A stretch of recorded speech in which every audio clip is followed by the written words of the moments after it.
સુરતના કાપોદ્રામાં એક ઘટનાને પગલે ભારેલા અગ્નિ જેવી સ્થિતિ જોવા મળી.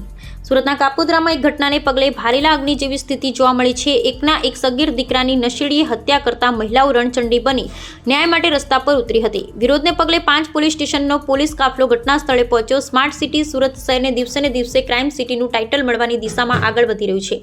સુરતમાં અસામાજિક તત્વો બેમામ બની રહ્યા છે, ત્યારે સુરતમાં અસામાજિક તત્વોએ એક જ નિર્દોષ સગીરનો જીવ લીધો છે. સુરતના કાપોદ્રા વિસ્તારમાં નશાખોર શખ્સે 17 વર્ષીય પરેશ વાઘેલા નામના સગીરને ચપ્પુના ઘા મારી હત્યા કરી. આ ઘટનાને પગલે લોકોમાં આક્રોશ ફેલાતા પોલીસ મથકનો ઘેરાવો કર્યો હતો. બન્યું એમ હતું કે 17 વર્ષનો પરેશ ઘરે જતો હતો અને ત્યારે ચપ્પુથી તેના પર હુમલો કરાયો, જેમાં પરેશ વાઘેલાનું ઘટના સ્થળે જ મૃત્યુ થયું. સગીરની હત્યા બાદ લોકોએ કાપોદ્રા પોલીસ સ્ટેશનનો ઘેરાવ કર્યો. તો બીજી તરફ પોલીસ સ્ટેશનમાં પરિવારના કલ્પાંતથી વાતાવરણ ગમગીન થઈ ગયું.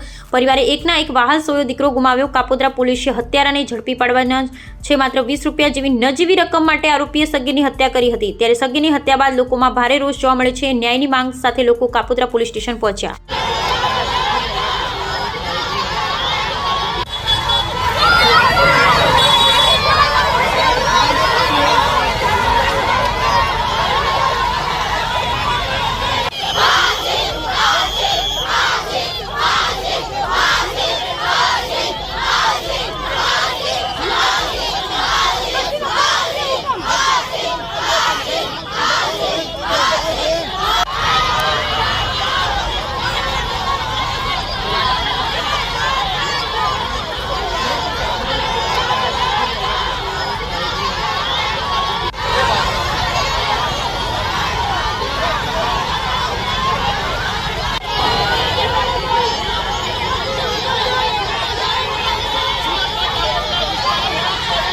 એ રહ્યો જો ને